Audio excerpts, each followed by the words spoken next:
On va continuer le débat avec notre invité Mafoudia Bangoura. Tu avais la parole, ma grande. Merci. C'est vrai qu'on était sur la politique. Moi, j'ai beaucoup de questions pour vous sur la musique, mais déjà sur la politique avec ce qui s'est passé en Côte d'Ivoire. Aujourd'hui, la paix est revenue et ces derniers temps, il y a eu beaucoup de problèmes autour de cette histoire de troisième mandat et bien d'autres choses. C'est quoi aujourd'hui vos craintes? Est-ce que vous pensez qu'il y a des possibilités, parce que c'est ce que beaucoup disent, que la Côte d'Ivoire ne replonge encore, ou bien vous pensez que c'est fini? Il y aurait autre chose que la guerre? Je ne peux pas m'amuser à dire que c'est fini. Le point clé... Vous allez parler un peu dans le micro. C'est le troisième mandat. Ça, c'est de un. De deux, la réconciliation. Les artistes, nous essayons d'apporter notre part à travers des chansons, des messages, des slams.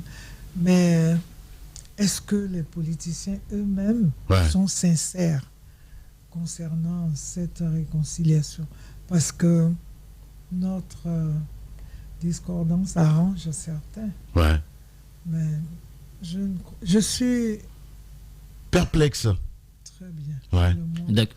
Et surtout, lorsqu'on parle de réconciliation, c'est aussi ceux qui tiennent le pouvoir. Normalement. Voilà. Est-ce que il faut permettre aux exilés de rentrer. Ça, c'est de un. Bon, je ne sens pas d'abord cette réconciliation. Retourné, vous pensez que... Oui, je suis retournée parce que j'ai eu une ouverture. La première dame m'a invitée. Je suis venue. Donc, je parle de l'ancien président. Pour beaucoup, ce sont des actes posés par Ouattara qui sont de nature à accélérer le pas vers cette réconciliation. Savez, on n'est pas dupes.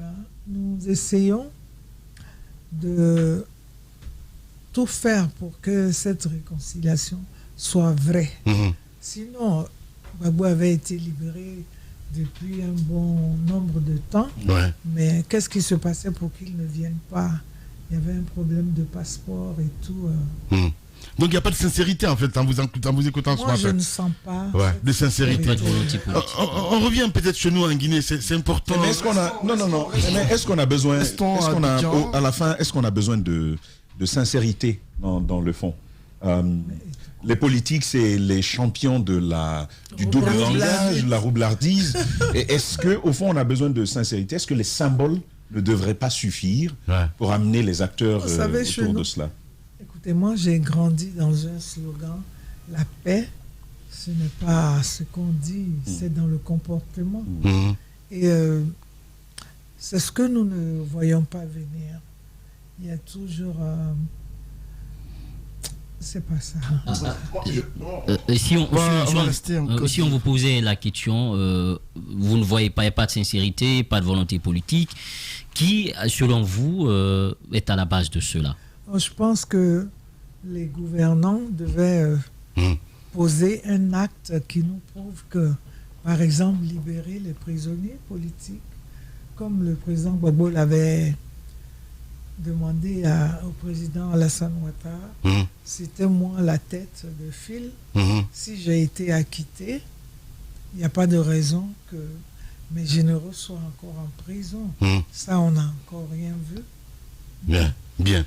Aïcha Koné, notre invité ce matin chez les Grandes Gueules. Allez-y. Oui, j'écoute Aïcha Koné, je vois là une gbagboïste convaincue. Pas une militante. Je ne vois pas le côté Gbagbo. Parce que je suis une grande amie à Madame Ouattara. Oui, mais vous l'avez été tout de même. Ou vous ne l'êtes toujours. Non. Êtes-vous gbagboïste ou pas? Je te dis que je n'ai pas aimé la manière dont Gbagbo a été déporté. Justement, maintenant qu'il est revenu en Côte d'Ivoire. Il est revenu, nous attendons cette réconciliation vraie. Mais n'est-ce pas un acte fort de la part du régime en place? Non, ce n'est pas le régime qui a fait venir Gbagbo. Non. Gbagbo a été acquitté à la CPI. sur ça? Il a été acquitté. Même quand il a été acquitté, on attendait qu'il reçoive son passeport. Il s'est levé lui-même faire les démarches à l'ambassade pour avoir son passeport. Ça n'a pas été... Non, Gbagbo devait avoir les honneurs qu'on vient de lui remettre son passeport. Après 10 ans, il a été acquitté. Vraiment, je crois qu'il y a des choses qu'on n'a pas besoin de demander. Oui, il y a peut-être des choses qu'on n'a pas besoin de demander, mais Gbagbo est revenu.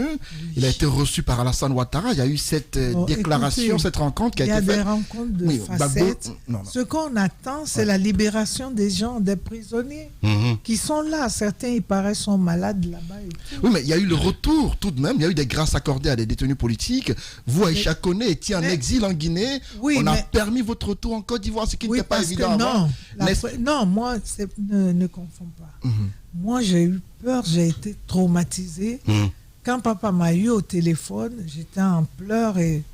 Papa, s'il faut le rappeler, c'est le fils d'Alpha Condé. Hein? Voilà. Donc, il m'a dit, Tanti, je m'occuperai de ton arrivée ici à Conakry. Donc, moi, j'ai eu cette chance. Je suis venue avec tous mes enfants. Donc, ce n'est pas la prisonnière ou bien l'exilé qui avait fui et à qui on a... C'était un exilé tout de même, parce qu'on sait qu'à part vous, il y a eu Gadi Seli qui s'est exilé également en France. Par exemple, vous n'étiez pas la seule. Eux, ils ont peur de rentrer. Oui. Bon, pourquoi Cela ne devait pas exister. La question que je veux poser à Aïcha Koné, d'abord le bilan que vous faites de la gestion du pays par Alassane Ouattara, et ensuite, est-ce que vous admettez que Ado, comme on l'appelle, a posé des actes nobles pour le pays dans le sens de la réconciliation? Est-ce que vous l'admettez? J'attends plus que ça. Il y a eu des actes ou pas? Je veux... Non, attends. Je ne sais pas ce que tu veux. Ça ne peut pas m'enchanter, ça. Je suis à Abidjan. Je connais des gens qui sont en prison. Pourquoi on ne les libère pas? Ça, je ne suis pas bien dans mon fort intérieur. Le bilan. Arrête d'insister. Quel bilan tu cherches? Bien. Le bilan, je vous entends. Les grandes gueules. Je vous entends sur les 10 ans passés à la tête du pays. Quand tu veux me dire... Gbagbo est rentré, c'est déjà un geste positif. Parce que moi j'ai été à Abidjan récemment, j'ai vu que le pays a changé. Abidjan a changé sur le plan infrastructurel. Tu as allé de passage. J'ai vu le 3e pont, j'ai vu le 4e qui est en construction. Les grandes gueules. On ne mange pas le pont. Il y a le 4e pont en construction. Elle est ivoirienne. On ne mange pas le pont. Il y a même le métro qui va être affecté. Il y a des maisons qu'on est en train de détruire, de casser. Les gens ne savent pas où habiter. Moi, quand je veux dire que je veux fêter mes 45 ans pour dire merci, mais quand je vois une moitié de la population qui ne sait pas où loger, qui dort, d'autres dorment dans des cimetières, en tant qu'artiste panafricain, je ne suis pas à l'aise. Il y a des spectacles que je veux faire, mais quand je regarde la situation chez moi, je ne suis pas à l'aise. Ce n'est pas ça que je veux. Qu'on libère aussi les prisonniers. Il y a des parents qui attendent. Aïcha Koné, la diva, la maman africaine, notre invitée ce matin. Allez-y, Jacques Liwaleno. Alors, vous, à l'intro, vous disiez il y a des défis à relever. Quand on a 45 ans de carrière, on pourrait se dire, bon, on va plutôt se reposer. Mais vous vous dites, il y a encore des défis à relever à cet âge. Quels sont les défis que vous cherchez à relever? C'est ce qui me fait pitié en Afrique.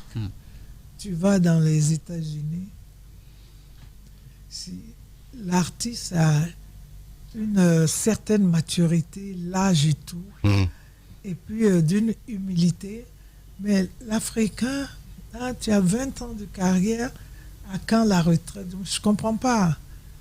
C'est la continuité. Des jeunes, certes, ont besoin de nos expériences, s'ils en veulent, hein. Mais parler de comment on appelle, de retraite. Il n'y a pas de retraite pour l'instant. Bon, c'est un métier, c'est une école à vie. Quand tu veux, tu te retires. Et quels sont les défis aujourd'hui auxquels vous voulez vous attaquer? Mon chant, mon message, c'est la paix. Aujourd'hui, en Côte d'Ivoire, nous avons le regard sur la Guinée. La transition, comment ça va se passer. Le Mali, nous sommes inquiets aussi. Parce qu'on leur impose une date qui ne les arrange pas. Je ne sais pas, les communautés internationales imposent, je crois, en ignorant parfois les réalités de la société. Moi, quand je vois les gens des communautés, là, non, il faut faire ça. Mais avant que le problème n'arrive, elle est où cette communauté? Il n'y a pas de prévention. Je ne sais pas comment ça se passe, comme je ne suis pas.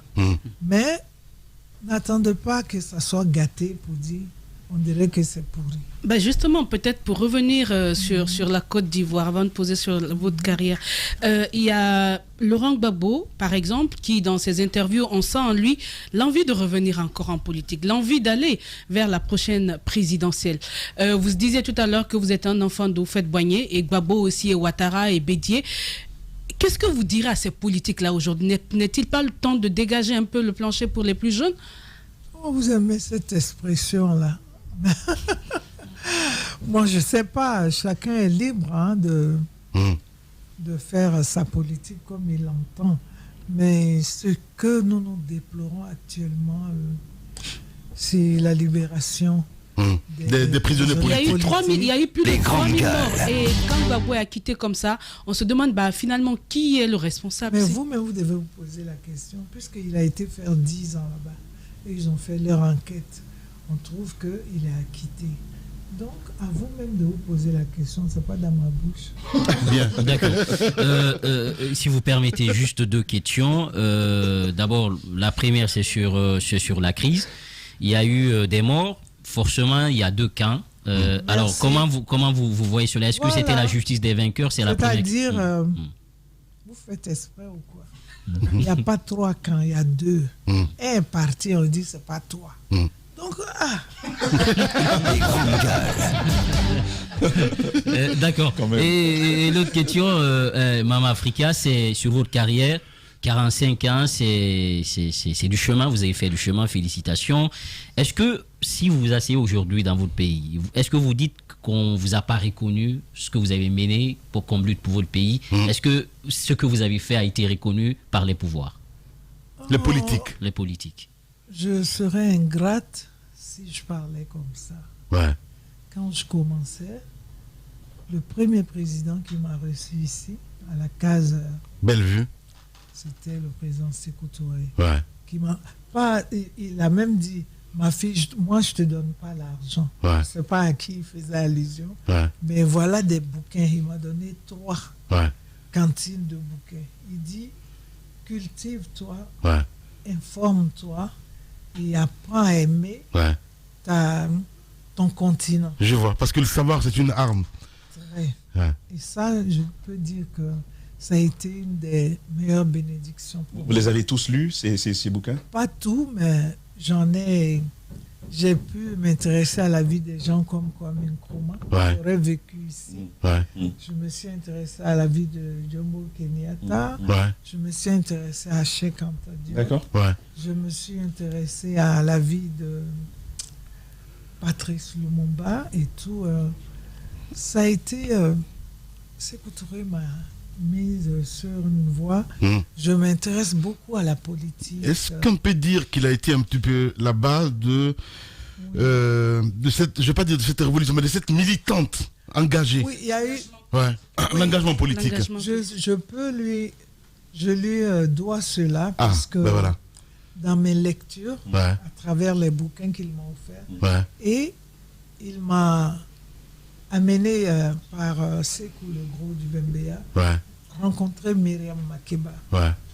Et à travers l'histoire de Myriam qui combattait l'apartheid, à partir de la voix, j'ai compris que chanter des grandes gueules, c'est aussi une arme.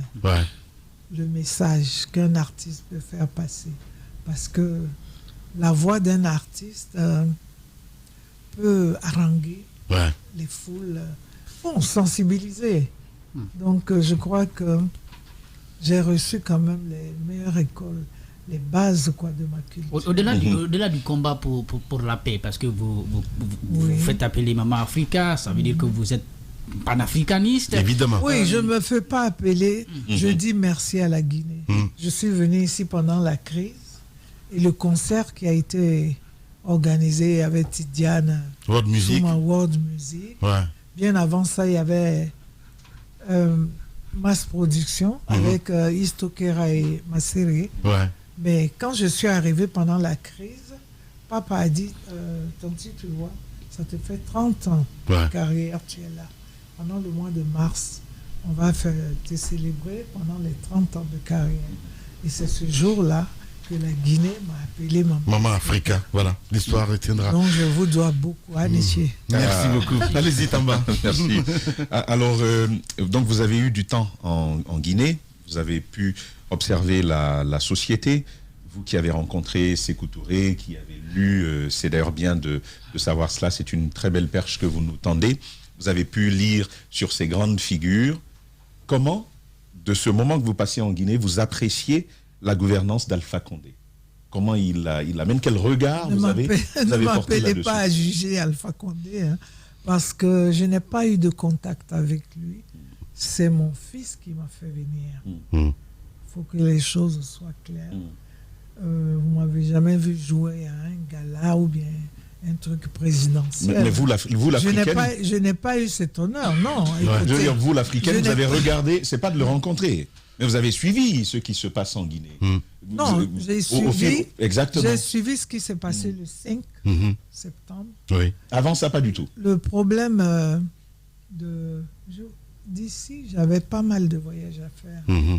J'avais mes contacts ailleurs et tout. Mais ce que j'ai suivi en tant que panafricaine, ce qui s'est passé le 5 septembre, c'est vrai que j'étais inquiète pour mon neveu. Quand je l'ai eu au téléphone, il dit Tanti, je prends ça avec foi. Avec foi. Avec foi. Ouais. Parce qu'il faut savoir, hein, tout ce qui commence doit finir un jour. Oui, mais il n'était plus là. Le troisième mandat. Votre neveu, il n'était plus là. Il y a longtemps. Voilà. Il y a longtemps que papa est parti. Ouais. On entend des rumeurs, papa a fait ça. Il y a longtemps papa a quitté ici. Il a lui aussi ses manières de voir les choses, mais le mieux, il a préféré s'éloigner. Il y a un bon moment. Mais très bon moment. Vous n'avez pas trouvé ça curieux que le fils unique se retire et qu'il part loin? Est-ce qu'il vous a expliqué pourquoi il est parti? Qu'est-ce qui s'est-il passé avec son papa? Je ne rentre pas dans ça. C'est le fils de ma soeur. Je m'occupe, je vois l'affection qu'il a pour moi. Nos contacts sont vraiment maternels, sains. S'il est parti, il a ses raisons. Peut-être qu'un jour, qu'il va vous développer ça. Mais moi, je ne peux pas parler à sa place. Non, c'est pas une question de parler à sa place. C'est juste peut-être ses confidences, parce qu'on a envie de comprendre, justement. Oui, on a envie de comprendre, mais peut-être que s'il avait son mot à dire et qu'il n'était pas écouté, je ne sais pas. Ça dépend de l'homme. Hein. Bien. Il était là en face. Était-il favorable au troisième mandat? Est-ce que vous saviez s'il était favorable? Nous n'avons jamais parlé. D'accord. Mais le troisième mandat, vraiment, c'est des risques. Ouais. Ça, il faut pas... Je voudrais terminer. Je pense qu'Aïcha connaît... Il y a des choses que vous ne nous dites pas. Parce qu'on vous entend parler, je vous sens ignorer Alpha Condé carrément. Non, pas que je l'ignore. Attendez que je pose ma question. Vous dites que vous êtes venu en Guinée par le biais de Mohamed, qui est le fils d'Alpha Condé. Oui. Mais je sens carrément qu'entre vous, le contact n'était pas là. Non, mais c'est papa qui m'a fait venir. Oui, qui vous a fait, mais avec son papa au pouvoir. Est-ce possible? Il ne m'a jamais reçu. Oui, pourquoi justement? Je ne sais pas. Quelles étaient vos relations? Il paraît que j'aurais chanté pour Lansana Conté. Mais je l'ai fait quand il n'était pas encore au pouvoir. Ouais. Donc, quelles étaient vos relations? J'étais étonnée, surprise d'apprendre ça. Parce que moi, j'ai vu Lansana Conté, son épouse Adja Kadia Tousset, avait fait une soirée à la Fondis. Elle avait une Fondis. À la Fondis. Ouais. Les grandes gueules. Ma sœur était les organisateurs. Moi, quand je suis venu, d'abord, il y a eu le spectacle où Lansana Conté est venu avec Adja Kadia Tousset au Palais du Peuple. Ça a été pour moi un honneur. Après le spectacle, Adja Kadia Tousset a demandé à me recevoir. Le lendemain, nous étions chez elle. Elle m'a dit qu'elle était contente de me recevoir. J'étais une artiste qu'elle admirait. Et elle m'a dit, Isto était présent, tout le staff. Elle a dit, mon souhait, Aïcha, que tu fasses une chanson pour mon mari. Ok. J'ai dit, il n'y a pas de problème, c'est un honneur. Vous êtes venu à mon spectacle, c'était déjà beaucoup pour moi. Maintenant, si c'est pour ça, elle dit oui, c'est la cause. Je veux que tu fasses un chant pour mon mari. C'est comme ça que le lion est né. Ouais. Ma soeur n'avait plus de contact avec Alpha. L'enfant était né, certes, il vivait avec nous, mais l'enfant n'avait pas de contact. Et c'est après, à la suite de cette soirée, que Manfila de Dabadou, le doyen, est venu à la villa des Marocains, la cité, là, où on loge les gens. Villa numéro 5. Merci. Ouais. Donc, il est venu le lendemain me dire merci. Parce que quand je faisais le spectacle, on m'a dit qu'il était là. J'ai demandé à ce qu'il soit sur la scène et je le présentais au public. Voilà celui qui m'a donné la chanson Pointure. Et nous l'avons chantée ensemble. Le lendemain, il est venu me dire merci. Et Istokera est venu avec 2 journalistes. Alors, j'ai dit aux journalistes, vous êtes là, j'en profite pour dire merci au public et au couple présidentiel qui est venu m'assister. Mais j'ai un message pour Lansana Conté. J'ai dit, mon neveu, Mohamed Condé, est l'enfant que ma sœur Alima a eu avec Alpha Condé. J'ai dit, j'ai été à Paris. Papa pleurait que je connais les chefs d'État. Si je vois le président Lansana Conté, de lui demander de libérer son père. D'accord. J'ai dit, papa, je n'ai pas ce contact-là avec le président Lansana Conté, mais c'est sa femme. Mais je te promets que j'en parlerai. Donc, quand il y a eu le spectacle, et que le lendemain, les journalistes sont venus, le doyen, Manfil, a été là. Il était venu me dire merci. Et pendant ce temps, moi, j'ai dit, on était en interview, j'ai dit aux journalistes, j'ai un message pour le président Lansana Conté de la part de mon neveu, qui est le fils d'Alpha Condé. En ce moment, Alpha était arrêté. Il était en prison. Il était en prison. Et le doyen Manfila Conté a laissé sa guitare. Il dit, Alpha Condé, Demba fait. Et ma griotte qui a chanté Le Lion avec moi, Soba. Soba dit, je peux témoigner, cet enfant-là passe les vacances chez maman Aïcha Abidjan. Il s'appelle Mohamed. Alors mon fils, même les journalistes étaient étonnés. Ah bon, Alpha Condé a un enfant. C'est comme ça qu'est née l'histoire de papa devant Istokera, parce qu'on se fréquentait, mais je ne suis jamais rentré dans ce genre de débat avec lui. Et moi, mon message, c'était d'adresser, de faire la commission de papa à Lansana Conté. Donc les journalistes ont fait leur papier et ça continuait. C'est à la suite de ça que Adja Kadija Soutset nous a invités. Avec papa? Avec Mohamed? Non, Mohamed était toujours à Paris. Il n'était pas là. Il était très jeune. Et c'est Istokera et Masséré qui s'occupaient de ça. J'étais au Congo. Quand je suis venu, j'ai eu le message. Ils m'ont fait venir le billet que Adja Kadija tout fait sa fondation. C'est vers Dixie. Exact. Oui, à l'hôtel. Nous avons joué là-bas dans le jardin. Et après, le public s'est levé parce que le président devait se retirer. Ils sont partis à un moment donné, avant de sortir, de traverser le portail. Il y a quelqu'un qui court, il vient, il dit, Madame Aïcha, le président Lansana Conté veut vous voir. Je viens, je me mets vers la voiture. J'ai baissé la tête. Il me dit, la sœur, ça va? Je dis oui. Il dit, c'est vrai? C'est ta sœur qui a eu un enfant avec Alpha Condé. Alpha a un enfant. J'ai dit oui. C'est l'enfant de ma sœur. Il s'appelle Mohamed. Il dit, bon, c'est vrai. J'ai dit, mais mon message, c'est ce que vous avez vu dans les journaux. L'enfant me demande de plaider pour son père, pour la libération de son père. Bon, il a fait comme ça de la tête. Et ce jour-là, Kadia Tousset m'a attrapé par les bras pour me dire du coup, parce qu'on ne sait pas quelle réponse il allait donner. Écoute, il pouvait me dire ça, c'est une affaire entre Guinéens et tout. Mais il a tourné la tête, il dit, c'est ta soeur qui a un enfant avec Alpha. J'ai dit, oui, c'est ma soeur. Et là, oui, j'ai compris. Puis, il a mis sa main. Il m'a donné encore une enveloppe. Et on s'est dit au revoir la nuit, là. Il est parti.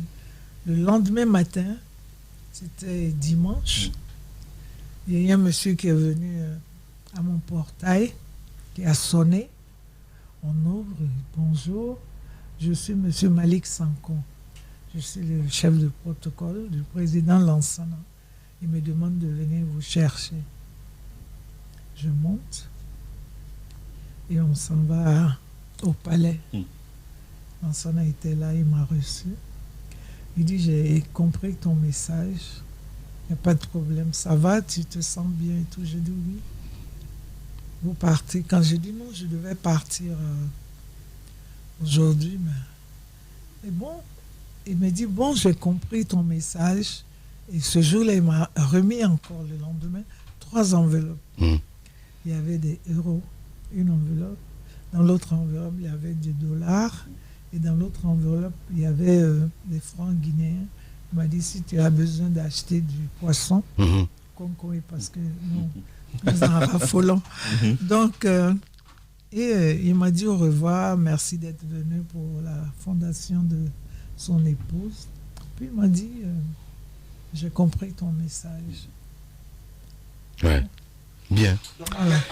L'histoire se conjugue au présent ce matin, la évidemment. suite, Chez les GG. mon espoir, c'était que Alpha Condé soit libéré. Ouais. Je ne suis pas dit, je peux pas dire que j'étais la seule peut-être à avoir intervenu, mais je l'ai fait parce que c'était le message de papa mon mais comment comprenez-vous, durant tout ce temps passé en Guinée, tout le temps qu'il a passé au pouvoir, qu'il vous a ignoré autant, qu'il n'y a pas eu de rapprochement et tout ça? Je ne peux pas juger Alpha, c'est son droit. Mais bien sûr. Mais pourtant, on apprend qu'en 2013, vous étiez au Brésil avec Takana et grâce à Alpha Condé. Non, grâce à papa, mon neveu. Voilà. Non, ce n'est pas Alpha Condé. Non. Bien. Alpha, mais il m'a jamais reçu. Bien. Donc il n'a rien fait pour vous du tout. Ah, mais papa a fait, c'est beaucoup. Et puis la Guinée, je me suis fait tellement d'amis. Que pensez-vous de sa situation actuelle? Il est en détention après le coup d'État. Je suis triste, mais je ne suis pas surprise. Ah ouais? Ah bon? Non. Expliquez-nous. Je suis triste pour mon fils, papa. Wow. Mais lui, je ne suis pas surprise. Parce que... c'est ça. Non. Expliquez-nous. Parce que quoi, Non. Parce que quoi, il est... Parce que quoi, il est comme ça. C'est un tétin. Je ne peux pas le juger, mais... Vous avez vu venir ça? Que papa me fasse venir, parce qu'il y a la crise. Mais nous sommes quand même la mère de son enfant. Si peut-être il y a d'autres enfants, c'est possible. Mais c'est papa le premier. Comme on dit chez nous, le premier qui apparaît dans la forêt, on dit, voilà le tigre ou la panthère. Quand il y a un autre, on dit les autres. Bien sûr. Papa est le premier. Ouais. Quoi qu'on dise. Hein. Papa me fait venir parce qu'il y a la crise. S'il ne m'a pas reçu, non. Je ne m'inquiète pas pour ça. Et vraiment, parce que vous avez chanté pour Lansana Conté, oui. Il prend la décision de ne pas vous recevoir. Et mon fils me l'a répété. J'ai dit, ah bon? Votre réaction, vous avez dit, le 5, vous avez appelé papa. Vous avez eu au téléphone. Il vous dit, tout finit par finir. C'est Dieu. Non. Il m'a dit, Tanti, j'ai la foi. Ouais. J'ai la foi. J'ai dit, tu tiens? Il dit, oui, je tiens. J'ai dit, tu sais, on est triste pour toi. Hein? C'est pour toi qu'on est triste. Et vraiment, c'est pour lui que j'étais triste parce que il m'a tout donné. Ouais. Voilà. Aïcha Koné avec nous dans cette émission. Espace TV, les grandes gueules. Le top des GG. Merci à vous qui nous rejoignez à l'international sur les réseaux sociaux, sur Facebook, sur Twitter, grâce à Sola Média évidemment qui relaie cette émission. Grand merci à Cabinet Condé avec toute son équipe du côté de la régie, Mamoudou Condé, Mafata Sano, ici à la réalisation à la radio. Grand merci à Amadou Sow évidemment. Continuez à réagir mesdames et messieurs. Les contacts s'affichent juste en bas de l'écran avec plaisir. Un peu plus tard, avec plaisir, nous allons essayer de relayer les questions posées à notre invité ce matin qui n'est autre que Monsieur Mamadou Aliouba, Super Bobo, évidemment, tradition guinéenne. Qu'en pense Super Bobo? C'est notre invité ce matin, Tamba. Alors avant la pause, vous étiez en train de... Enfin, on vous posait la question de qui a donné le pouvoir à Alpha Condé. Vous disiez c'était Konaté. Alors, on n'avait pas bien compris les raisons. Et d'ailleurs, en off, vous nous avez dit c'est bon que nous, de l'ancienne génération, on explique à la nouvelle génération ce qui s'est passé. Ouais. Que s'est-il passé autour de cette présidentielle-là? Qui a donné le pouvoir à qui? Normalement, ce sont des électeurs qui élisent un président. Mais vous nous dites, c'est Konaté qui a donné le pouvoir à... Qu'est-ce qui s'est passé? Non, quand il dit ça, Konaté n'est pas donné direct, mais la manière qu'on fait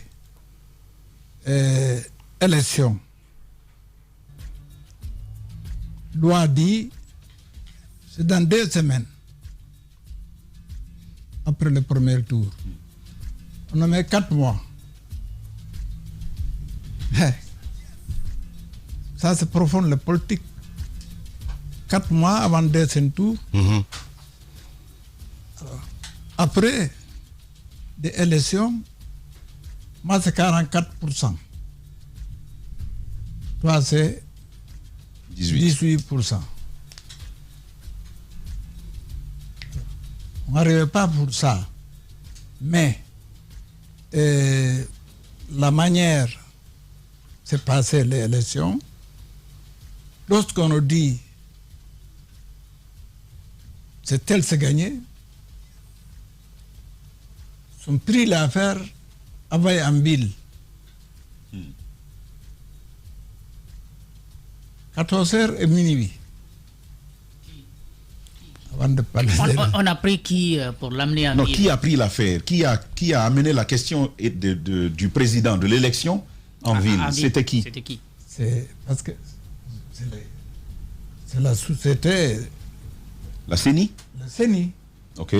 C'est le CENI, le Malien, qui doit parler le discours. Le général Sangaré? Le général Sangaré. Sangaré. Lui, il a dit qu'il ne parlait pas. Parce que le nord-est. Après, il y a une autre personne, CENI, qui a parlé des résultats. Ok. Si je comprends bien, en fait, la personne qui a porté la voix de la CENI n'était pas la bonne personne. Voilà. Parce qu'à l'époque, c'était un Malien qui gérait, qui était le président de la CENI. Voilà. Ok. Mais c'est lui qui a annoncé les résultats. Justement. Vous savez des raisons pour lesquelles le Mais c'est le Mali a général refusé Sangaré qui a de annoncé les parler. résultats. Hein? Vous dites qu'il a refusé de parler. Pourquoi? Le Malien, il dit, c'est lui qui doit donner des résultats. Lui, il n'a pas parlé des résultats. Bon.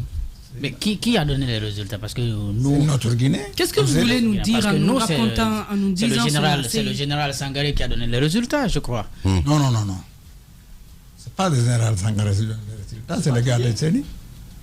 Bon. Super Bobo sur nous ce matin dans cette émission Les Grandes Gueules. Alors si on fait un peu le filigrane, on parle de Conté, aujourd'hui Conté, Dadis, on a Konaté Alpha, on a Mamadi Doumbouya. On va essayer de partir un peu plus loin. Conté, qu'est-ce qui faisait sa particularité?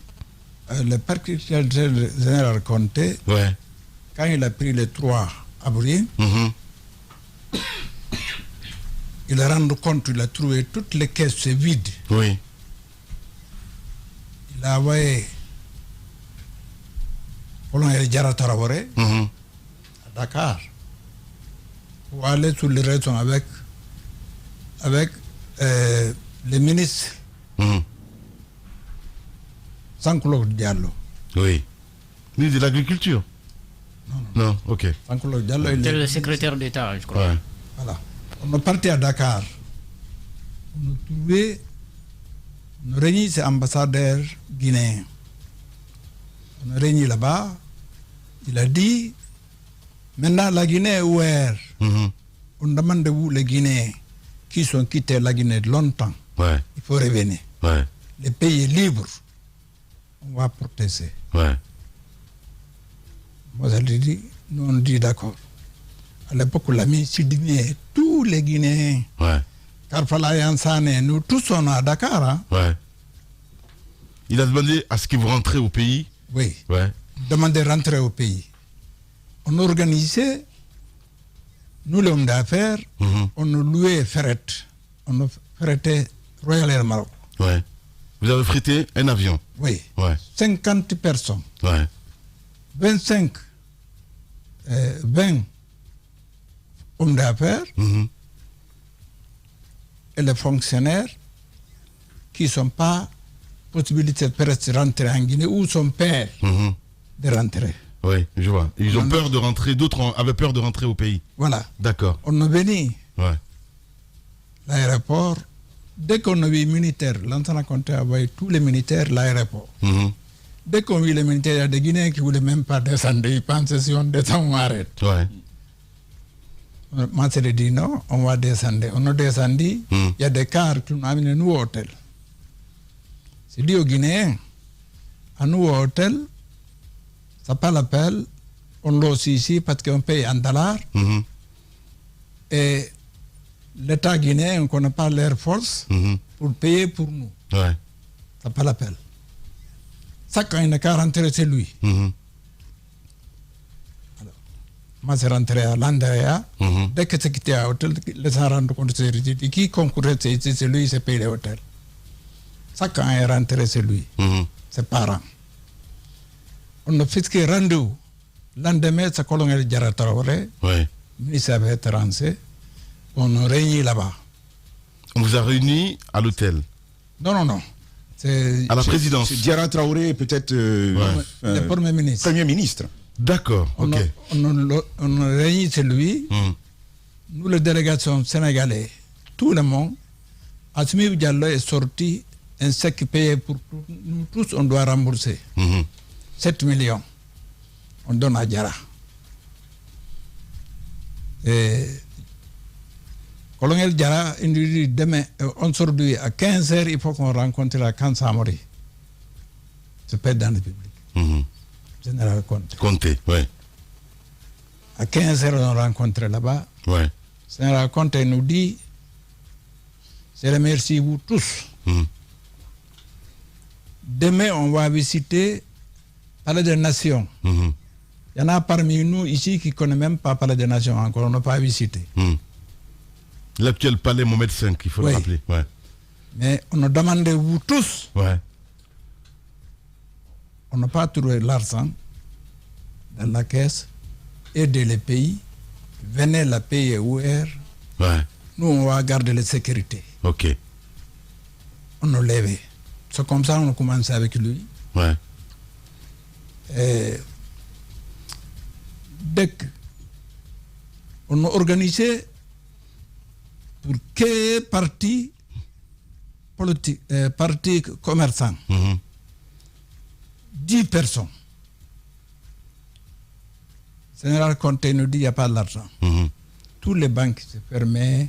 Il a fermé la banque, il a fermé Alimag, il a fermé Alidi, il a fermé tous les ravitaillements où on habitait. Les gens sont paniqués. Tous les préfets, sous-préfets, maintenant sur notre dos, ils disent nous c'est fermé. Ça c'était en quelle année? En 1984, après la prise du pouvoir par l'armée? Oui. D'accord. Donc en fait, à la fin, vous devenez en fait les bailleurs parce que oui, non attends, j'arrive. Ouais. On a réuni, on a créé société PLC, Programme Libre Commerce. Aladji Sita Passano de Kankan. Aladji Madibay Sissé. Keletigi Souma. Sadafa Sano de Kankan. Moustapha Sadafa Sano. Non, c'est ton papa. Aladji Sita Passano. Ouais. Le Bouyaki, paix à ton âme. C'est lui le papa de Koutoubou. Koutoubou Sagnon. Oui, c'est ça. Alors, on a versé chaque an 50 000 millions. Chaque an, il a versé 50 millions de Sili. 50 millions de Sili. On a 10 personnes, ça fait 500 millions de Sili. Pour sauver les pays. 7 pôles. Des Maninké, un Soussou. Alors, on a versé l'argent. Oui. Vous avez versé l'argent où? À la banque? Vous avez mis à la banque centrale, d'accord. Une manière de d'aider le pays et surtout d'aller de l'avant, c'est très important. Léon XVI, il a bloqué, il dit on n'a pas de devise dans ce pays. Entre-temps, sous le secrétaire général de commerce français, quand il voulait venir récupérer le pays, il donne 200 millions de francs français au gouvernement guinéen, mais ce n'est pas l'argent, c'est le marchandise, c'est le don. Ok. La boîte qui coûte 4 francs sont facturés 6 francs. Ce qui coûte 5 francs sont facturés 10 francs. Bien.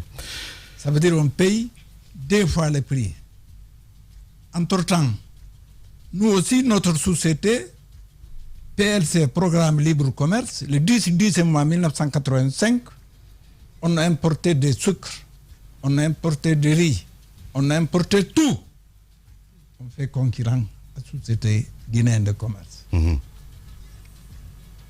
Les paris, nous on vend à 5 000 francs le sac et ils vendent 6 500 le sac.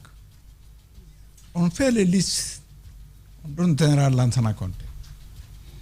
Il dit ah non, ça c'est pas un don, c'est un don double. Si on prend 200 millions, il faut payer 400 millions. C'est mieux que les gens là n'aient qu'à arrêter. Mais les gens là sont tellement forts, sont passés par les Guinéens, et le ministre de l'Intérieur, le commerce, de tout et tout, pour suspendre notre société nationale. Ouais. L'histoire, c'est pas aujourd'hui que ça commence. Bien, vous venez de loin. Super Bobo, notre invité ce matin chez les GG, avec vous, Mafoudi, allez-y. Moi, je veux rester sur l'aspect économique. C'est vrai qu'à l'avènement du régime Conté, il y avait cet espoir, parce qu'on sait qu'avec Sékou Touré, c'est l'État qui était un peu plus présent dans le commerce. Avec Lansana Conté, vous êtes arrivé, mais je me souviens de cette vidéo que j'ai regardée. C'était une rencontre avec le président Lansana Conté, et à l'époque, il y avait eu beaucoup de mécontentement, parce que tout devenait cher. Le prix du riz, de l'huile, la farine et tout. Le président Lansana Conté, s'adressant à vous, les économistes, il disait qu'il ne comprenait pas. Vous étiez plus dans l'importation que d'avoir des initiatives, par exemple, pour produire localement, mais que vous étiez dans la facilité. Comment comprendre que des Guinéens qui se retrouvent dans les affaires et que ça soit aussi dur? Le premier, le riz ici, moi, ça vend 2600 francs à Digissi. 2600 francs sac de 100 kilos. Le premier importation, 11 000 tonnes de riz. Quand les commerçants sont venus parler avec moi, ils ont commencé à vendre 5 000. On m'a convoqué au palais présidentiel avec le ministre du Commerce. Pourquoi 5 000? J'ai dit, monsieur le président, les commerçants ont commencé à acheter avec moi 2 500.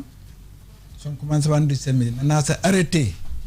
Vendre à 2 500, c'est vendre à 5 000. La question qu'on vous pose, c'est que le général Conté disait donc que vous étiez dans la facilité, vous préfériez importer le riz pour le vendre aux Guinéens que d'investir ici, produire localement et puis vendre finalement aux Guinéens. Il faut appeler le César qui est César. Toi, avant de rester agriculteur, il faut connaître comment, si toi tu es l'agriculture cette année, toi c'est où il n'y a pas de route, il n'y a pas d'électricité. Ouais. Oui, mais quand vous envoyez ça de l'étranger également pour que ça c'est les mêmes routes. Si vous importez, si vous voulez déposer ça à Télimélé, c'est les routes que vous allez utiliser. À l'époque, une tonne de riz, c'est 100 $. Importation. 100 $ à l'importation. Le riz, on vend à 600 francs. Et 2600. La production devrait vous coûter combien? Mais la production... Si vous devriez investir dans l'agriculture, ça devrait vous coûter combien? Avant d'investir, il faut attendre au moins 1 an avant de récolter. Est-ce qu'il est vendu? Donc il avait raison de parler de facilité. Vous vouliez vite gagner. C'est pas question de gagner. Ouais. Quand on sortit 500 millions de Chili on nous bloquait. On dit, on nous suspendit notre société. Quand on nous appelait, il dit, aidez-moi, allez prendre votre l'argent encore, ramenez. On nous partageait. Il dit, Alpha Amadou Diallo, farine, lait, Ousmane Baldé, tomate, Aladji Modibo Cissé, Aladji Stéphane, les grandes gueules. Bobo, riz. On nous partageait pour sauver les pays. Bien. Alors, les commerçants avec les politiques, parce que si je reviens... Lors même de cette rencontre, Lansana Conté est revenu sur cette question avec les politiques. Justement. Il était fâché parce qu'il disait comme si les commerçants utilisaient le terrain les politiques économique utilisaient les commerçants pour mettre pression sur les pouvoirs publics. Est-ce que vous écoutez les opposants vous manipulez? Mais attends. Le référendum, qui est financé? Le référendum, qui a financé le référendum? C'est les opérateurs économiques. Ah, ben voilà. Donc vous êtes avec les politiques. Attends. Vous venez de le dire. Non, attends. Oui. Les rebelles, Oui. quand ils ont venu couper Guéguédou, qui est financé? C'est nous. Ah ben voilà. On a sorti l'argent pour renvoyer des rebelles. Les rebelles venus pour couper la Guinée en deux. Attendez. C'est grave ce que vous dites là. C'est-à-dire que l'État n'avait aucun moyen pour faire face à la rébellion à l'époque. À l'époque, oui. Ok, votre argent que vous avez donné, et qui a donné les rebelles, la pression elle est importante. Non, en fait, c'était pour accompagner l'État pour contrecarrer la rébellion. On va écouter son explication. Maf a posé la question. Quand les rebelles venaient couper Guéguédou,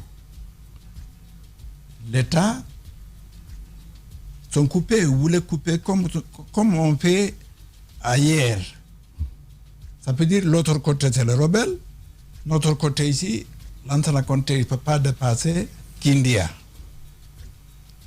On nous lève. Il y a de l'armée. Mais avant de l'armée aller bagarrer, il faut laisser quelque chose à la maison. C'est toi. À l'époque, c'est Asphalt, le ministre de la Défense. On nous rencontrait avec le général Conté. Il dit aidez-nous. On a envoyé les riz, 10 000 tonnes pour l'armée, de sucre, de farine, de tout pour donner l'armée pour aller faire bagarrer. Gratuitement. Bah non. Donc c'est pas gratuitement. C'est les hommes d'Afrique. C'est gratuit. Non mais c'est ce qu'il dit. Avec l'argent. D'accord, c'était l'effort de guerre. Parce que s'il n'y a pas de la paix, il n'y a pas d'affaires. Bien sûr. Alors moi je vais vous poser une question. Sur la guerre, Djiba. Parce qu'on a entendu Mamadou Sylla ici sur ce que lui, il aurait fait. Et puisque vous étiez dans le patronat à l'époque, non? Si je ne me trompe pas. Mais attends, Mamadou Sylla. La question n'est pas encore posée. Moi, j'ai fait 7 ans patronat avec Galéane. C'est moi, c'est patronat en Guinée. Attention. Mamadou Sylla, c'est Conté qui m'a appelé, il m'a dit Mbarata Rouma. Attention. Ok. Donc c'est Conté qui vous a confié Mamadou Sylla. Oui, Conté qui m'a confié Mamadou Sylla. Il dit pardon, laissez-lui le patronat, comme Ousmane Baldé, il est au Sambre. Sans loi. Sans loi. Ouais. Et bureau, il est au Sambre de commerce. Ouais. Accepter, Mamadou Sylla reste patronat. La question, c'était pas par rapport au patronat, par rapport donc à la guerre.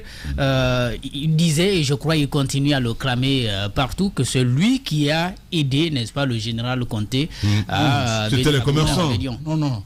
Lui, avant de commerce, général Conté, c'est quand on a arrêté des rebelles, on a renvoyé des rebelles, sont partis, le pays est la paix. Mamadou Sylla a commencé à importer des machines, c'est à vendre, importer, vendre, et donner l'argent pour sauver les pays, ça fait des. D'accord. Et moi, toujours sur Mamadou Sylla, il est passé dans les grandes gueules ici, par rapport au patronat. Il avait dit, vous avez démarché, vous étiez en complicité avec Cellou Dalein Diallo pour le faire sauter. Et c'est ce qui l'a amené aussi à se venger de Cellou, le départ de Cellou. Quelle est votre part de vérité? Il n'a même pas répondu parce qu'il connaît c'est le dossier de lui. Vous allez parler d'un micro. Approchez-vous du micro. C'est le dossier de lui, je ne peux pas répondre. Parce que si tu réponds, ce n'est pas bon pour lui. Ah bon? Justement, le peuple est à l'écoute. Non, mais attendez, mais c'est grave là. Il a parlé 2 fois mon nom. Ouais. C'est les sources qu'a dit Mamadou Sylla. Chaque jour où on se réveille, il y a dossier. Il y a de nouveaux dossiers. Allez-y. Quand Conté nous a Non, mais c'est grave ce que vous dites là. Quand Conté nous a appelé, il dit Bobo, c'est Don Mamadou Sylla, laissez-lui président, toi c'est premier vice-président. J'ai pris mon avion, c'est parti à Paris. C'est derrière moi, son pays, c'est consensus, c'est pas élection. C'est derrière moi, on nommait Mamadou Sylla président, Bobo premier vice-président. C'est des documents. C'est que Mamadou Sylla connaît. Qu'est-ce qu'on fait ensemble? Sous ce que Mamadou Sylla voulait maintenant, parti, secteur privé, c'est là-bas tout c'est gâté. On a monté Mamadou Sylla secteur privé.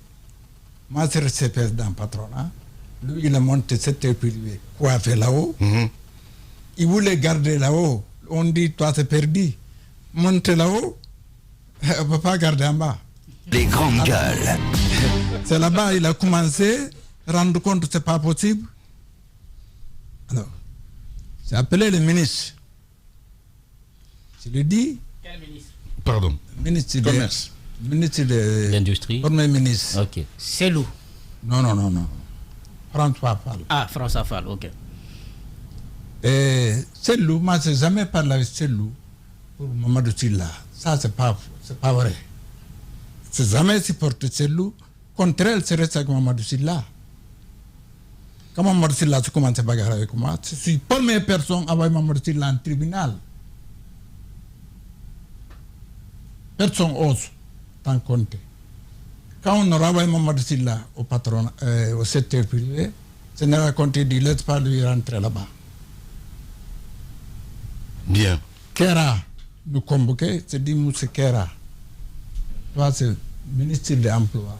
Je suis président d'employeur. Moi, je ne réponds pas à toi. Il faut venir chez moi. Il est déplacé, il est venu. Donc vous étiez aussi puissant que vous faisiez trembler les ministres? Non, c'est pas puissant. Bah oui, vous dites parce que vous avez été convoqué. Vous dites que vous n'allez pas partir parce que vous êtes le plus... Non, c'est lui qui ne veut pas partir. Parce que lui, il est emploi. Oui. Moi, c'est employeur. C'est un ministre d'État. Non, mais c'est un ministre d'État, là, quand même. Mais, oui. Je suis employeur. Non, mais attendez, ça n'explique pas, monsieur Super Bobo. Voilà, ce n'est pas venu. Non, mais ça n'explique pas. La loi, c'est la loi, je suis désolé. Il est venu avec et moi, je connais mon loi. Vous connaissez votre loi? Oui. Parce qu'il m'a convoqué pour Faber de donner le poste à Mamadou Sylla. Ok, d'accord, je comprends. Alors, je l'ai dit, si je ne réponds pas, Mamadou Sylla est venu le jour-là. On a convoqué beaucoup de ministres sont venus à Villa 37, à mon bureau. Cette Villa 37. L'autre est venu. C'est une maison hantée, hein? Le Kera est venu avec le Coran. On fait là-bas, il y a des histoires. On ne va pas parler de ça. Si on voulait parler de ça, on ne parlera pas les réels dans ce pays. Si je le dis ici, il faut que la Guinée pense. Il y en a qui sont pensés, ce n'est raconté, c'est lui, je me donne l'argent pour travailler. C'est pas le général Conté qui vous finançait? Non. Voilà. Au moins c'est clair. Allez-y, voilà. Mon cher Yaya. Super Bobo, j'ai 3 questions pour vous. Alors la première, c'est de savoir quel est selon vous le meilleur ministre du Commerce que vous avez connu, que vous avez eu à travailler durant toute votre collaboration avec l'État guinéen. Je sais que vous avez connu beaucoup de ministres. Quel est le meilleur ministre du Commerce, en tout cas que vous avez pu rencontrer, et pourquoi c'était le meilleur pour vous? Le meilleur ministre du Commerce est Ndjiri, c'est 2 personnes. C'est Madikaba Kamara.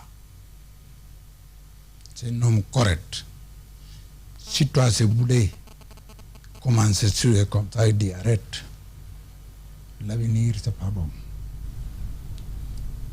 À part ça, c'est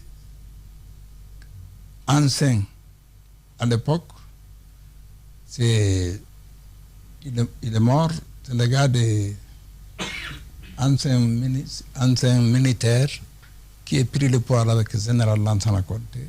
Barigo. C'est pas Barigo. Bien. D'accord.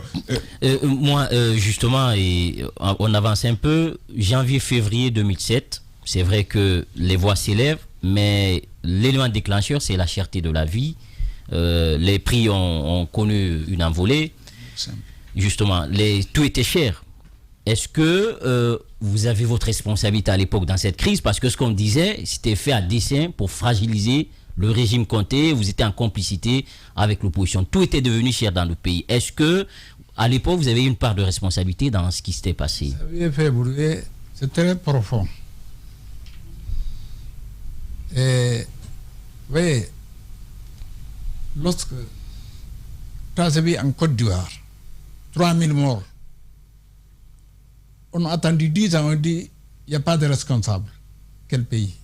Il n'y avait pas de responsable, il faut le rappeler. Ouais. On dit Côte d'Ivoire, Bago est néant, Batana est néant. Qui a tué 3000 morts? Après. On ne peut pas parler, ça lui est fait brouiller, c'est un montage occidentaux qui sont organisés pour pousser les gens à se événements à se révolter parce qu'il est malade. Bon. Un montage, des montages occidentaux, d'accord, mais ce que Djiba dit, c'est que nous qui étions ici, on n'était pas en Occident, mais ça coûtait cher. Nous, c'est là-bas on a mangé. Vous connaissez Farigna, c'est ça, nous on a mangé pendant des années. Aujourd'hui, c'est plus cher. À l'époque, $1, ça connaît combien? Non. Ça lui est fait brûler. Non. C'est 1400. Mais on gagnait ça où?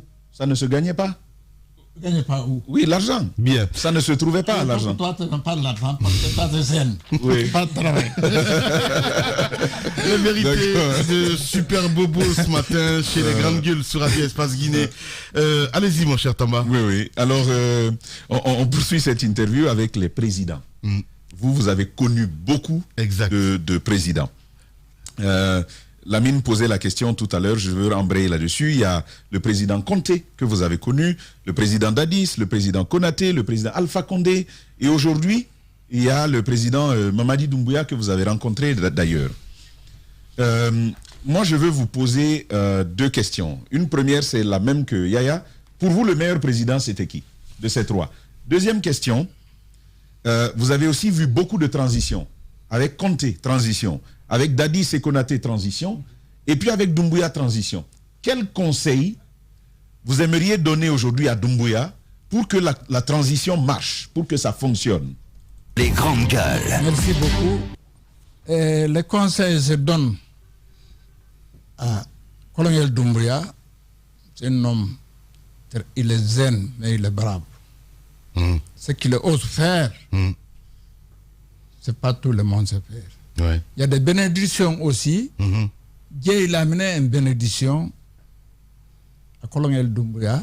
Tu sais que tout le monde demande. Les gars, on demande de Dieu, quelqu'un il vient pour ne pas diviser pour régner. Diviser pour régner, ok. Diviser pour régner. Ouais. C'est là pour tous les Guinéens. Ouais. Je pense que Colonel Doumbouya est là pour tous les Guinéens. Vous pensez que le colonel Doumbouya, il est là pour tous les Guinéens? Ah, il est là pour tous les Guinéens. Okay. Il est là pour tous les Guinéens. Ouais. C'est un homme conscient, il a des autorités. Oui, mais c'est trop tôt, hein. Il a que 3 mois. Attends, c'est trop tôt. Ben voilà, il n'y a que 3 mois. Mais il n'est qu'à méfier les escrocs internationaux. Bien. Qui sont ces escrocs internationaux? Les escrocs internationaux. Les Grandes Gueules. Ils viendront ici. Comment? Les Occidentaux. Ah, les Occidentaux, ok. Ils viendront vous oubliez les Guinéens quand même. Hein. Il y a des escrocs. Ouais. Il y a même les commerçants escrocs. Escrocs internationaux comme Pachenko? Les nationaux, c'est les démagogues. Non, ouais, les Grandes Gueules. Les escrocs internationaux. Ouais. La Guinée, c'est pas facile à gouverner. Ouais. Je donne conseil colonel Doumbouya. Il n'a qu'à faire comme Senghor. Bien. Senghor, chaque mois, et chaque semaine, il appelle, on se dit, appelez-vous les journalistes. Écoute. il note. Note, ouais. C'est même présent après le griot. Une concertation en fait nationale. Oui, il l'a fait déjà. Mais tu m'as posé cette question parce que si vous dites de faire très attention aux escrocs et tout ce qu'il y a autour, parce que vous avez vécu le temps de Dadis ici. Vous avez vécu... Dadis, si Dadis écoute les gens, on n'a pas trouvé Dadis, on a organisé Dadis pour Milan, même avec les gens qui marchent ensemble hier. Ouais. Lorsqu'on appelle un militaire ou mon parent, ici, c'est vous ici. 5 personnes sont quittées ici, sont parties ailleurs. Pourtant, c'est vous qui se formez ici, on est ensemble, à cause de l'argent. Il faut que les gens savent, pour le moment, vous les aimez. C'est pitié de vous, il n'y en a pas où on allait. Organisons dans notre pays, où les pays marchent. Moi, Bobo, aujourd'hui, ça fait 1000 tonnes de bananes à Côte d'Ivoire pour le Sénégal. C'est même pas moi. C'est les frigos de ce que c'est organisé moi-même. Vous étiez sur une vérité là. Je voudrais que vous reveniez là-bas. Qu'est-ce qui n'a pas marché avec Dadis? Qu'est-ce qui l'a trompé? Ce qui a trompé Dadis... Vous parlez des militaires... non, c'est les gens qui sont avec lui. Au départ, c'est là-bas c'est faussé. Quand on dit le premier vice-président c'est tel, le deuxième vice-président c'est tel, alors, le comité international, CEDEAO de tout le monde, moi c'est attaqué tout le monde ici. Ibrahim Fall, les Nations Unies, de tout le monde s'est attaqué au palais du peuple ici. C'est eux les escrocs? Non, ce n'est pas les escrocs. Mais c'est eux, et ils viennent dans notre pays, parce que vous savez qu'on ne connaît pas. La Guinée est pili solvable sur le sous-raison. Mais nous, qu'est-ce que nous manquons aujourd'hui? C'est le source humain. Oui, la ressource humaine. Ouais. La source humaine. Ouais. Sinon, comment voulez-vous? Moi, j'ai vécu 60 ans au Sénégal. 1960, c'est Sénégal. C'est Guinée, c'est vendu Sénégal. Bananes, patates, même gombo. On a eu des problèmes ici. On a fermé les frontières. On se dit on ne va pas vendre les pommes de terre au Sénégal. Le Sénégalais a récolté 4 millions de tonnes l'année dernière. Vous n'avez pas répondu à ma question. Ton question, c'est quoi? C'est autour de Dadis.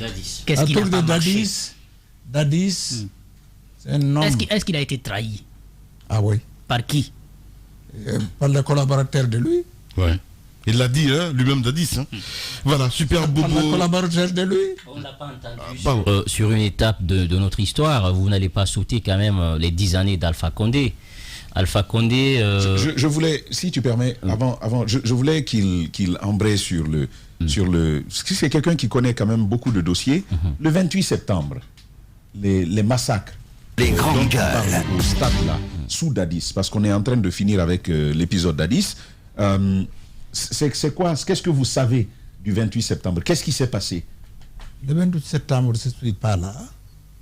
Et les jours-là, c'est que c'est avant le 28 septembre, quand on commençait à casser les bâtiments des gens, ici, on dit c'est le bâtiment de l'État, c'est ça et ça, c'est allez, c'est Dadis.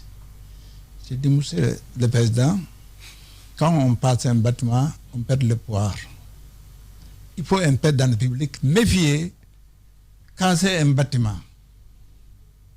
Si le bâtiment appartient à l'État, prends. Mais casse pas. Parce que casser, il faut concilier encore. Quiconque touche le bâtiment, chef, il perdra le pouvoir. Ah. Tout de suite. Ok. Comme ce qui s'est passé récemment avec Alpha, où on a cassé les bâtiments. Ah, voilà. Ouais. C'est le dit ça à Dadis. Ok. Dadis s'est appelé Tchekoro. Ouais. Il dit arrête. Dadis, quand ça parle, écoute. Ouais. C'est venu chez lui à 13h. Ouais. C'est rentré chez lui. Ouais. Il dit, monsieur le président, Tchekoro entre de caser, lui. Dites-lui, il n'est qu'à arrêter. Ouais. Si le bâtiment appartient à l'État, Ouais. l'État il n'est qu'à prendre. Ouais. Mais casse pas les bâtiments. Sinon, ton poids est fini. Ouais. Il n'est pas discuté. Il a appelé Tchekro, il dit arrêtez. C'est les jours-là on a arrêté jusqu'à l'abbé, partout on a marqué. Parce que les Guinéens sont tellement intelligents. Si on marque des bâtiments de Bobo, on va marquer ton bâtiment. Ton bâtiment il n'est pas concerné, mais maintenant mettre tout à la fois. Pour tout le monde nerve. C'est comme ça. Il faut que les gens fassent très attention. PC, c'est pas bon. Ouais.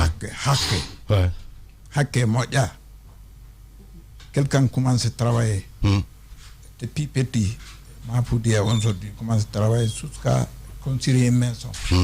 Un jour, quelqu'un vient casser ça. Où il prend encore. Bien. Voilà, la vérité donc de Super Bobo ce matin chez les GG. Allez-y mon cher Diban. Et voilà, je parlais des 10 ans d'Alpha Condé, le président d'Alpha. Et qu'est-ce que vous retenez de l'homme? Et ces dernières années, on sait que vous vous faites entendre de moins en moins. Qu'est-ce que vous retenez d'Alpha Condé? Puisque c'est l'occasion, ça c'est la première question. La deuxième, Dadis rentre, Sekouba rentre. Et qu'est-ce que tout cela vous inspire? Merci beaucoup. Professeur Alpha Condé se connaît depuis à moins de 30 ans. En 2010, c'est plus confiance à Alpha Condé que quiconque. Parce qu'il est vécu 40 ans extérieur. C'est parce que quand il vient ici, il mettrait l'ordre. Les pays marchent. Je discute avec lui à Paris. On mange ensemble, on parle tout, on dit d'accord. Je dis Alpha, je viendrai sous-marin. Moi, je ne peux pas être marin, parce que je ne suis pas politicien. Je peux aider, campagne, c'est des hommes derrière moi. Je peux montrer les relations qui aident le pouvoir. Il connaît ça. Donc, imaginez, Alpha Condé, entre nous, ça m'a fait de mal. C'est jamais prendre les paroles et coups. Jamais. Donc, dans la vie... Mais et pourtant, il connaissait bien les commerçants. Et vous il a allé jusqu'à dire, devant Crédit Bangoura, c'est un homme, Bobo, conseiller principal, ministre conseiller, s'est dit, tu ne veux pas rentrer dans la politique. Donc, à un moment, il vous a proposé de rentrer dans le gouvernement, à la fin, Alpha. Je l'ai dit, moi, politicien, ça ne m'intéresse pas. C'est resté avec Senghor. Senghor est parti à Abdou Diouf. Abdou Diouf est parti, Abdou Diouf m'a décoré hors de mérite de Lyon. Du côté du Sénégal. Ouais. Dites-moi, mais pourquoi Alpha n'avait pas confiance finalement aux commerçants? Parce qu'à chaque fois, il disait que vous... La confiance le commerçant, mais c'est le commerçant étranger qui intéressé lui. Comment? C'est le commerçant étranger. Ouais. Il a supporté. Ok. Les commerçants... Parce que... Ok, il n'a pas confiance aux commerçants guinéens. Il y a un problème africain. Ouais. Le chef de l'État africain. Quiconque arrive... Ouais. Il y a des ministres à côté qui disent méfiez tel, parce que c'est lui qui travaille avec tel. Tous les gens qui travaillent avec Lansana Conté sont dit méfiez et c'est se fait tomber toi, c'est se fait comment. Ouais. Aujourd'hui, pourquoi c'est de dire le colonel Doumbouya, il est très important. Quand les gens commencent à démagogue, il dit non, je ne reçois pas tel. En groupage, tout le monde se reçoit. Ça, c'est très important. Bien. Super Bobo est notre invité ce matin. On n'a que 5 minutes. Nous allons passer à cette petite rubrique. Espace TV, les grandes gueules. Le top des GG. Ouais, mais la Guinée Miribe. La Guinée Yamabe. Il n'en sait pas le même. Ah ouais. Non, pas la main. Il m'a dit le terme. Il y a un micro qui a fait là. Non, pas la main. Guinéen be sommes même Dondroti. Dondroti mon marié Guinée Sosé Kerem, mais Demunda Moulan. Il faut que tous les Guinéens, particulièrement base Guinée, il faut que la Guinée rabri lang. Fule muna, Sosé muna, Maninke muna, Foroche muna, Jahanke muna. Il faut faire comme les Sénégalais. On dit Sénégalais. Tout court. On n'a pas dit c'est un Wolof, ou c'est CRR, ou les choses comme ça. Il faut que la Guinée, ou les Zen, il n'y en a pas où aller. Bien. C'est que je demande, les Zen guinéens, vous, même vous, ici, prendre 500 000 Guinéens sur 17 millions aujourd'hui, parce que les Guinéens disent 12 millions. Non, on a dépassé ça longtemps. Il n'y a pas d'enrichissement. Chaque Guinéen il a versé $50. Pour 500 000 Guinéens, c'est 25 millions de dollars. Tous vous gagnerez l'argent. Vous gagnerez des maisons. Mais comme tout, tant que ité munayama. Ouais. L'union. Merci beaucoup en tout cas Super Bobo d'être passé nous voir ce matin sur Radio Espace, c'est une exclusivité. Merci à vous tous, mesdames et messieurs. Amadou Sow a réalisé cette émission ici à la radio, à Cabinet Condé, Mamoudou Condé, Mafata Sano, évidemment, toute l'équipe Malissi la Poutine, évidemment, à qui d'ailleurs nous allons souhaiter heureux ménage, Mali, Monsieur Silla désormais. Voilà, merci à vous tous, mesdames et messieurs. Par anticipation, bonne année. On va se retrouver évidemment en 2022 pour d'autres aventures, si Dieu, le Tout-Puissant, le veut. Prenez soin de vous. À très bientôt. Au revoir.